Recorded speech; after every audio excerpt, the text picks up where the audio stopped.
We are doing a 2-day detail in 9 minutes. Let's get started. First up, as always, whether we're doing an interior or an exterior, we're going to get our door jambs cleaned. Then, because this is a ceramic coating job, we're going to remove our license plate so that way we can coat and polish under it very easily. Next up, our tires, wheels, and wheel wells. We want to get those cleaned and dialed in. We are going to be doing a wheel face coating, so we want to make sure we use an iron remover to clean as well as decontaminate and remove any ugly browning from our tires.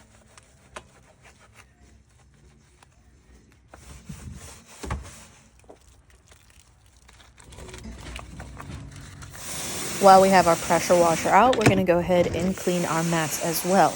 Who wants greasy stuff like that all over their shoes and all over their car? Yuck. We're going to go ahead and clean and remove all of these solvents from our mats so that way they're not slippery or you're not tracking oil all throughout your interior. Give those a good scrub, give everything a rinse, let them air dry in the shade.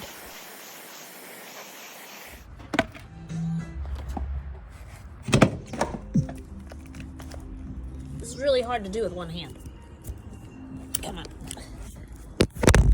Now that our door jambs, tires, and wheels are cleaned, we're going to go ahead and do a foaming pre-soak.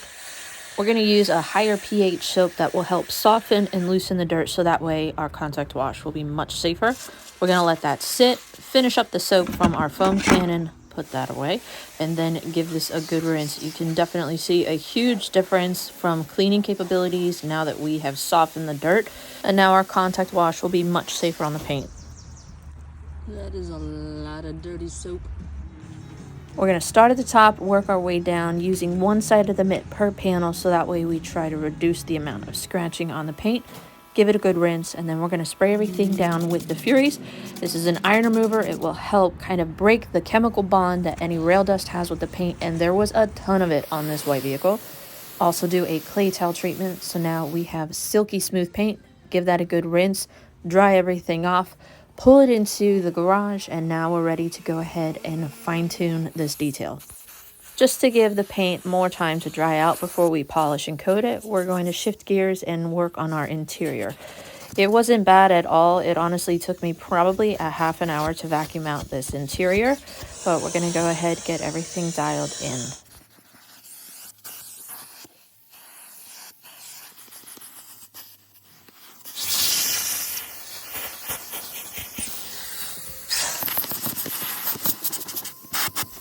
The customer has black glossy wheels with clear coat on them, and there was some chemical staining, so we're just going to do a quick hand polish just to try to remove some of that staining, give a little bit more gloss and shine before we lock it in with our wheel protection. Just a quick polish is all that was needed. We're going to do an IPA or panel prep wipe with Peleus and then shift gears to our paint. Now, whenever we are doing our test spot, we're going to start off kind of with a medium polish, a medium pad.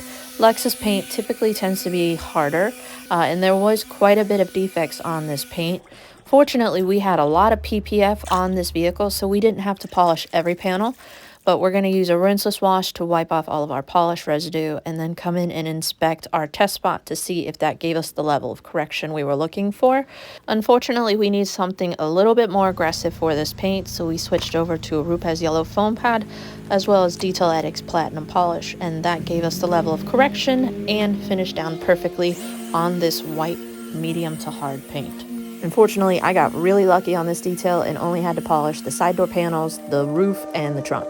As we were making our way around the vehicle, I noticed we had some pretty severe water stains on especially our black chrome trim, and that type of trim does not like to be polished aggressively, so we needed to chemically remove the hard water spots, and the Extreme Water Spot Remover Gel did a fantastic job of removing all of the water spots, especially on our chrome trim. But we also need to remove hard water stains from our glass, as the customer wants me to apply Stoner their invisible glass coating. If you were to coat over top of hard water stains, it's not going to allow the coating to fully bond, and therefore it's not going to last. We might have had to do 1 or 2 rounds on the more stubborn water spots, but we didn't have to do aggressive polishing, and not all hard water stain removers are going to work really well on glass. But this did a really nice job at just chemically removing the hard water stains so that way we could properly apply the glass coating. But now that we're done polishing, as well as getting everything prepped, we're going to do a quick IPA wipe with Paleus and then apply our graphene coating. It's very easy to work with, panel by panel. We're going to apply, let it flash off, and then I'm going to use 3 towels to help level our product. The first one's going to get like 85% of the transfer solution. That second one is going to dial it in. Third one, just for safety measures to make sure we have no high spots left behind. But we're going to inspect it with our softbox light just to make sure we have no high spots, because white paint is not the easiest to ceramic coat. So when you have proper lighting, it definitely makes it a lot easier for you.